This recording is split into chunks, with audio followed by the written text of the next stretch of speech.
G'day, mate, and welcome back to Dyson Sphere with me, Jetty, and today we want to look at a couple of new mods. Now, this is my recommended mod list. Like, for anybody who's playing either a modified playthrough or an unmodified playthrough, these are like the top 3 mods I'd recommend you install pretty much no matter what. And first one is no prologue. Like, if you've played the game once, you probably can skip over the prologue. The second one goes with the same story. If you've played through the game once, you probably don't need the advisor non-stop telling you what to do as you're playing the game.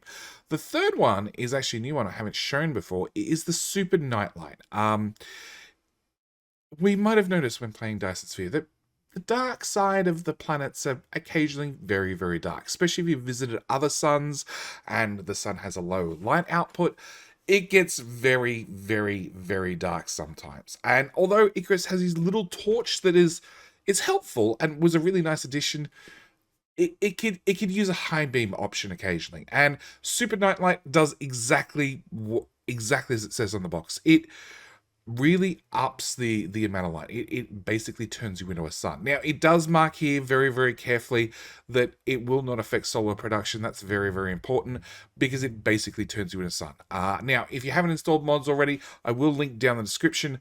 And actually, also probably up in the top right-hand corner, both the previous video I did in this playlist, which is how to install the mod manager, and at the same time, I'll probably also link up there my modified playthrough, because I have already completed a modified playthrough of Dyson Sphere. It was a lot of fun. Mods really, really helped and really cut down on the RSI, and we will be covering some more of those mods in future videos, but as I said, they're both down in the description below or linked up in the top right-hand corner.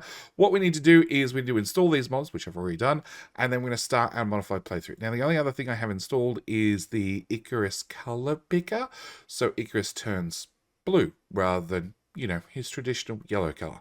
I've seen enough bumblebees for me to be satisfied. So once Dyson Sphere is up and running, we can hit a new game, start a game. Because we have the no prologue installed, we land straight here, ready to go. At the same time, because the advisor is not, well, is basically turned off, he's not going to be straight in your ear telling you things to do. Next thing we need to do is I really want to show off this nightlight, which could take me a minute to get to the dark side of the planet, because whether you like it or not, you always start on the light side of the planet. So, now we've got to the darker side of the planet, we do have this lovely dialogue here, which will let you turn on your tiny little Icarus light. And your tiny little Icarus light, it does the job. It can light up definitely what's directly around you. As for everything else on the planet, if you happen to be building over here, it's a little bit dark. So, the Super Nightlight has a nice, easy keyboard control. So, it's L to turn on your normal light. If you hold down Control and press L, it suddenly turns to day mode. It does mean that Icarus becomes the source of light. So if I go to the other side of the planet, you'll notice it's in darkness, even though the gas giant is behind us. And where is our sun? Where is our sun? Our sun is behind our gas giant. Gas giant, sun. There we go. So the sun should definitely be hitting that side of the planet, but because we've got this mod turned on, yeah, it basically flips, well, it basically turns you into the sun and the source of light. Now, it does not affect solar panels.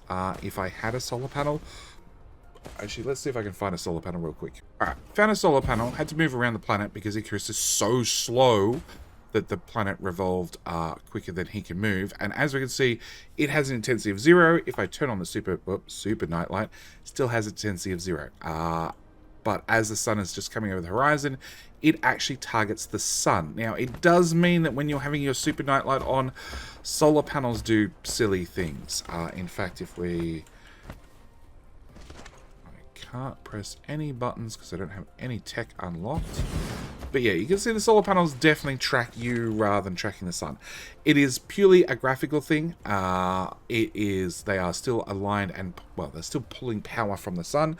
It just means when you have the super nightlight on, they're tracking you, which is very, very interesting if you happen to have a planet covered in solar.